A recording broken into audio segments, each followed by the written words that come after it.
ગુજરાત રાજ્યમાં આદરણીય નરેન્દ્રભાઈ મોદી સાહેબ મુખ્યમંત્રી હતા ત્યારે અને ત્યારથી જ કોઈપણ પરિવારના કે કુટુંબના જે મહત્ત્વનો અચાનક આવી જતા ખર્ચા માટે મા અને મા વાત્સલ્ય કાર્ડની શરૂઆત થઈ અને પ્રધાનમંત્રી બન્યા પછી સમગ્ર દેશને આજે એનો લાભ મળી રહ્યો છે।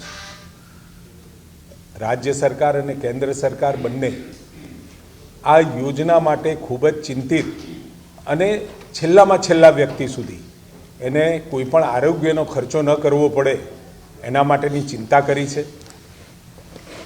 રાજ્યનો કોઈપણ ગરીબ દર્દી કે મધ્યમ વર્ગનો દર્દી એના માટેની જે ચિંતા થઈ અને એના પરિણામે આઉટ ઓફ પોકેટ જે એક્સપેન્સ થતો હતો એમાં ખૂબ ધરખમ ઘટાડો આવ્યો છે। હજારો કરોડો રૂપિયા જે સારવાર પાછળ વ્યક્તિઓ વાપરતા પરિવારો વાપરતા એમાં ખૂબ મોટો ઘટાડો થયો છે। યોજના હેઠળ ડે કેર સેકન્ડરી અને ટર્શનરી બીમારીઓ માટે નિયત કરેલી સારવારો આપણે આપીએ છીએ। કેન્સર, ઘૂંટણ, થાપાના રિપ્લેસમેન્ટ, હૃદય, કિડની, લીવર, ગર્ભાશય ટ્રાન્સપ્લાન્ટેશનની સાથે કોક્લિયર ઇમ્પ્લાન્ટ જેવી જટિલ પ્રકારની સારવાર આપણે આ યોજના હેઠળ આપીએ છીએ। ચિરંજીવી યોજના અને બાલ સખા યોજનાનો લાભો પણ PMJY માં આપણે સમાવિષ્ટ કર્યો છે।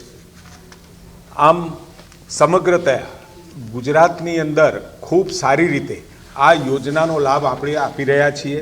અત્યાર સુધીમાં 97 લાખ કુટુંબને 2,65,00,000 લાભાર્થીઓ આમાં આપણે જોડ્યા છે અને 900થી વધારે ખાનગી અને 1500થી વધુ સરકારી હોસ્પિટલનો આપણે એમાં સમાવેશ કર્યો છે। ઉક્ત ખાનગી હોસ્પિટલો દ્વારા યોજનાની ગાઈડલાઇનનો ભંગ થતો અને ગુનાહિત હેતુ સાથે થતી સારવાર સંબંધિત ફરિયાદોના કારણે 2024માં અત્યાર સુધીમાં કુલ 10થી વધુ હોસ્પિટલ આપણે ગેરરીતિ માટે સસ્પેન્ડ કરી છે, DM પેનલ કરી છે અને પેનલ્ટીની કાર્યવાહી કરી છે। અમુક કિસ્સાઓમાં તો ડૉક્ટરોને પણ યોજનામાંથી કાયમી ધોરણે દૂર કર્યા। મેડિકલ કાઉન્સિલ દ્વારા પણ એના જરૂરી પગલાં લેવામાં આવ્યા છે। આ બધા જે ફરિયાદો મળી યોજના સરસ અને એનો લાભ પણ લોકોને સરસ રીતે મળી રહ્યો હતો, પરંતુ આખી યોજનાની અંદર ક્યાંક એનો લાભ લેવા માટે અમુક લોકોએ અમુક લેભાગુ તત્વોએ એ યોજનામાં ક્યાંક લેકિંગ અથવા તો લેપ્સ અને જો લેપ્સ ન હોય તો પણ લેપ્સ ઊભા કરી અને જે પ્રકારે ફાયદો લેવાની કોશિશ કરી છે એના કારણે અત્યારે આપણે જે મહત્ત્વની 4 પ્રકારની જે ટ્રીટમેન્ટ છે PMJY હેઠળ જે સારવારો આપણે આપીએ છીએ લગભગ 2600 ઉપરની ટોટલ પ્રોસિજર છે, એમાં જે મહત્ત્વની સારવાર અને સૌથી મોટો ખર્ચો જે સારવારોમાં મળે છે એ 4 સારવારો માટેની આપણે SOP નક્કી કરી છે। આપણે કાર્ડિયોલોજીની સેવાઓમાં ટેકનિકલ બાબતોને ધ્યાને લઈ સ્પેશિયાલિટીમાં સુધારા કરવા જરૂરી જણાયા। એના લઈ અને તાત્કાલિક આપણે કાર્ડિયોલોજીમાં તો સેવાઓની માર્ગદર્શિકાઓમાં આપણે સુધારો કર્યો હતો। દર્દીના હિતમાં શ્રેષ્ઠ નિર્ણય લઈ શકાય તે માટે કાર્ડિયોલોજીની સેવામાં કાર્ડિયોલોજિસ્ટ અને કાર્ડિયોથોરેસિક સર્જન સાથે ફૂલ ટાઈમ કામ કરતા હોય તેવા સેન્ટરોને જ કાર્ડિયોલોજીના કન્સલ્ટન્ટ માટે માન્યતા પ્રાપ્ત ગણવાનો નિર્ણય લીધો છે, જેથી લાભાર્થીના હિતમાં સંયુક્ત રીતે શ્રેષ્ઠ નિર્ણય લઈ શકાય। આ ઉપરાંત હોસ્પિટલો અને ફૂલ ટાઈમ કાર્ડિયાક એનેસ્થેટિક અને ફિઝિયોથેરાપિસ્ટ આ રાખવા પણ આપણે આવશ્યક કર્યા છે। ખાસ કિસ્સામાં ઇમરજન્સી સારવાર જ્યાં અતિશય આવશ્યક હોય એવા સંજોગોમાં કાર્ડિયોલોજી સેવાઓ આપતા સેન્ટર એન્જિયોપ્લાસ્ટી કરી શકશે અને એની CD પણ એ પાછળથી અપલોડ કરી શકે। હોસ્પિટલો એન્જિયોગ્રાફી તેમજ એન્જિયોપ્લાસ્ટી CD વિડીયોગ્રાફી પ્રી ઓથના સમયે અપલોડ કરવાની એમના માટે ફરજિયાત બનાવવામાં આવી છે। ઇમરજન્સી કેસમાં સદર CD વિડીયોગ્રાફી સારવાર બાદ અપલોડ કરવાની રહેશે। આમ કાર્ડિયોલોજીમાં પણ ખૂબ સારા એવા સુધારા તાત્કાલિક આપણે કર્યા હતા અને હવે એ સુધારાઓ અમલમાં આવ્યા પછી ક્યાંય નાની મોટી કોઈને લેકિંગ અથવા તો લેપ્સનો ફાયદો લેવાની જે તકો મળતી હતી એ તકો બંધ થશે। કેન્સરની સારવારમાં પણ નિષ્ણાત તબીબોના સૂચન બાદ અને આ જે બધી SOP બનાવી એમાં ખાનગી ક્ષેત્રે કામ કરતા તબીબો, જે લોકોએ PMJYમાં પણ એમ્પેનલ્ડ નથી, બીજા તબીબો જે PMJYમાં એમ્પેનલ્ડ તબીબો છે, અને સાથે આપણા સરકારી વિભાગના પણ તજજ્ઞો સાથે ચર્ચા વિચારણા કર્યા પછી પ્રજાના હિતમાં, પ્રજાને પણ કોઈ પણ પ્રકારની મુશ્કેલી ના પડે એની પણ ચિંતા આ તમામમાં આપણે કરી છે. કેન્સરની સારવારમાં ટ્યુમર બોર્ડ તરીકે નિર્ણય લઈ TBC એટલે કે ટ્યુમર બોર્ડ સર્ટિફિકેટ દર્દીનો ટ્રીટમેન્ટ પ્લાન નક્કી કરશે અને TBC અપલોડ કરવાનું ફરજિયાત રહેશે. દર્દીને કેન્સરની યોગ્યતમ સારવાર મળી રહે તે માટે IGRT ઇમેજ ગાઇડેડ રેડિયેશન થેરાપીમાં CBCT common beam computed tomography system image kV કિલોવોટમાં જ લેવાનું ફરજિયાત કરવામાં આવ્યું છે. વધુમાં આ થેરાપી કયા કયા ટ્યુમરમાં કરી શકશે તેની પણ વિગતવાર ગાઈડલાઈન આપણે બનાવી છે. કેન્સરની ટ્રીટમેન્ટ માટે રેડિયેશન થેરાપીમાં યોગ્ય સારવાર પેકેજીસ પસંદગીની સુગમતા રહે તે માટે રેડિયેશન પેકેજીસમાં પણ જરૂરી સુધારા કરવામાં આવ્યા છે. મહિલાઓમાં જોવા મળતા કેન્સર જેવા કે ગર્ભાશયના મુખનું કેન્સર, યોનિમાર્ગનું કેન્સર કે અન્ય કેન્સર જ્યાં બ્રેકી થેરાપીની જરૂર હોય તેવા કિસ્સાઓમાં જે હોસ્પિટલ પાસે બ્રેકી થેરાપીની સગવડ છે ત્યાં જ PMJY અંતર્ગત સારવાર આપવાની રહેશે. બ્રેકી થેરાપી માટે હોસ્પિટલ ટાઈઅપ ચલાવવામાં આવશે નહીં.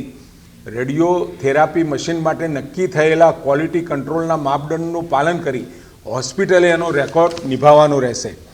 નિયોનેટલ કેરમાં પણ આપણને જે ફરિયાદો મળતી હતી અને એના કારણે એમાં પણ આપણે કેટલાક ચેન્જીસ કર્યા છે. NICU, SNCU માં પણ બાળકોને ગુણવત્તાસભર સારવાર સુનિશ્ચિત કરવા માટે હોસ્પિટલે ફરજિયાતપણે માતાઓની પ્રાઇવસી સચવાય તે ધ્યાને લઈ CCTV ઇન્સ્ટોલેશન કરવાનું રહેશે. THO દ્વારા NICUની મુલાકાત લઈ રિપોર્ટ SHAને સબમિટ કરવાનો રહેશે. ઓનલાઈન વિઝિટ મોડ્યુલ પોર્ટલ ટૂંક સમયમાં કાર્યરત થશે, જેથી દરેક વિઝિટને અસરકારક રીતે મોનિટર કરવામાં આવશે. બાળકોને રાઉન્ડ ધ ક્લોક સારવાર મળી રહે તે માટે નિયોનેટલ સ્પેશિયાલિટીમાં એમ્પેનલ્ડ માટે ફૂલ ટાઈમ પીડિયાટ્રિશિયન આપણે ફરજિયાત કર્યો છે. પીડિયાટ્રિક હોસ્પિટલ માટેની યોજનાની માર્ગદર્શિકાના ધારાધોરણ મુજબ દર્દીના બેડ પ્રમાણે નર્સિંગ સ્ટાફ પણ રાખવાના ફરજિયાત રહેશે.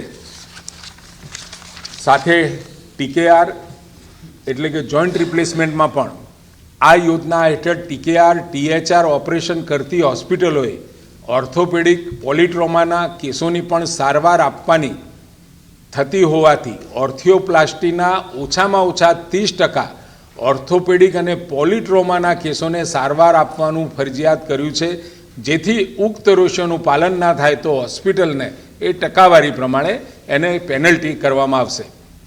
હોસ્પિટલ દ્વારા સળંગ 9 માસ સુધી રેશિયોનું પાલન ન થાય તો તેવા કિસ્સામાં હોસ્પિટલને ઓર્થિયોપ્લાસ્ટી સ્પેશિયાલિટીમાંથી સસ્પેન્ડ કરવામાં આવે છે.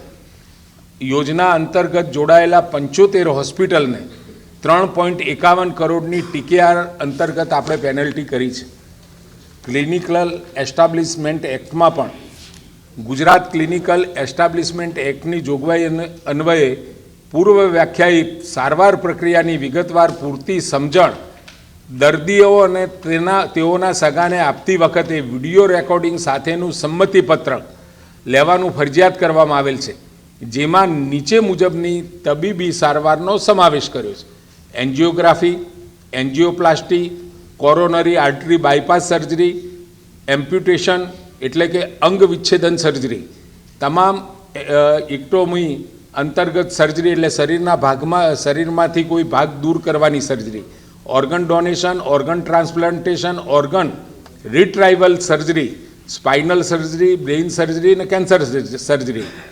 દર્દીને ડિસ્ચાર્જ વખતે ભવિષ્યમાં વધુ સારવાર અર્થે ઉપયોગી થાય તેવા હેતુસર ડિસ્ચાર્જ સમરી સાથે હોસ્પિટલાઇઝેશન દરમિયાન કરવામાં આવેલ લેબોરેટરી, રેડિયોલોજી વગેરે તમામ ડાયગ્નોસ્ટિક રિપોર્ટ્સ આપવાના ફરજિયાત રહેશે. ગુજરાત રાજ્યની તમામ હોસ્પિટલોએ ઇન્ફેક્શન કંટ્રોલ એન્ડ પ્રિવેન્શન માટે ભારત સરકારની ગાઈડલાઇનનું સંપૂર્ણપણે પાલન કરવાનું રહેશે. આપણા ત્યાં કોઈ પણ ફ્રોડ થાય અથવા તો કોઈ પણ પ્રકારની ગેરરીતિને રોકવા માટે સ્ટેટ એન્ટી ફ્રોડ યુનિટ બનાવી છે. એમાં પણ કેટલાક સુધારાઓ સાથે એને મજબૂત બનાવવાનું કામ આપણે કરી રહ્યા છીએ. રાજ્યની તમામ હોસ્પિટલો ખાતે સારવાર સંબંધિત કામગીરીનું સઘન મોનિટરિંગ કરવા માટે સ્ટેટ એન્ટી ફ્રોડ યુનિટ વધુ સુદૃઢ આપણે બનાવવામાં આવેલ છે. યોજના અંતર્ગત ખાનગી હોસ્પિટલ દ્વારા આચરવામાં આવતી છેતરપિંડીના બનાવો અટકાવવા માટે સરકારી તેમજ આપણી GMERS મેડિકલ કોલેજમાંથી અલગ ટીમનું આપણે ગઠન કર્યું છે, જે સાફુ ટીમના નિર્દેશ પ્રમાણે એટલે સ્ટેટ એન્ટી ફ્રોડ યુનિટના નિર્દેશ પ્રમાણે તેમના જિલ્લામાં એમ્પેનલ્ડ હોસ્પિટલની મુલાકાત લઈ સારવાર સંબંધિત પૂરતી ચકાસણી કરશે અને લાભાર્થીની કોઈ ફરિયાદ હશે તો તે સરકારને ધ્યાને મૂકશે.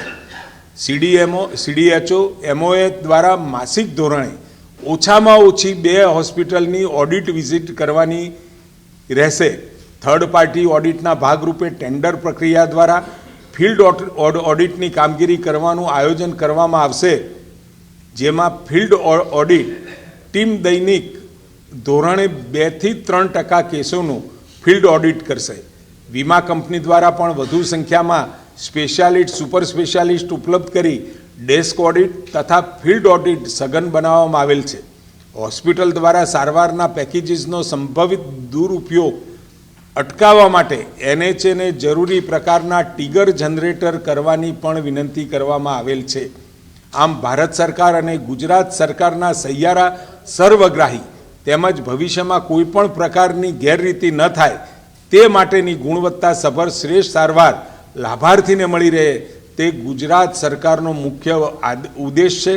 આમ PMJY યોજનામાં 4/12/2024 સુધી 72,79,797 દાવાઓ માટે 115,562.11 કરોડની આપણે ચૂકવણી કરી છે. સાથે આપણા ત્યાં જે 104 ઉપર દરેક દર્દીને સામેથી કોલ કરીને પૂછવામાં આવે છે, એમાં આપણે 5,03,000 દર્દીઓના રિવ્યૂ લીધા, જેમાંથી 10,328 ફરિયાદ મળી કે જેની અંદર આપણે એ દર્દીઓને પૈસા લીધા હોય કે બીજી કોઈ ફરિયાદો હોય તો એનો નિકાલ કર્યો છે, પૈસા પણ પાછા અપાવ્યા છે. 5,569,000 જે આપણને ફોન કર્યા અને એમના જે ફીડબેક મળ્યા એમાં 4,96,000 એટલે કે 99% લોકોને સંતોષકારક એમનો રિપ્લાય મળ્યો છે. 2,897 એ મધ્યમ કક્ષાનો એમનો અભિપ્રાય હતો અને 1,488નો થોડો ખરાબ અનુભવ આપણે નોંધ્યો છે. આમ 104 દ્વારા પણ આ આપણે જે સેવાઓ આપીએ છીએ એટલે એમાં રેન્ડમ આટલા આપણે ફોન પણ કરીએ છીએ અને ફોન કરી એનો ફીડબેક લઈ અને જ્યાં આપણને જરૂરી લાગે ત્યાં આગળ એ બાબતના આપણે પગલાં પણ ભરીએ.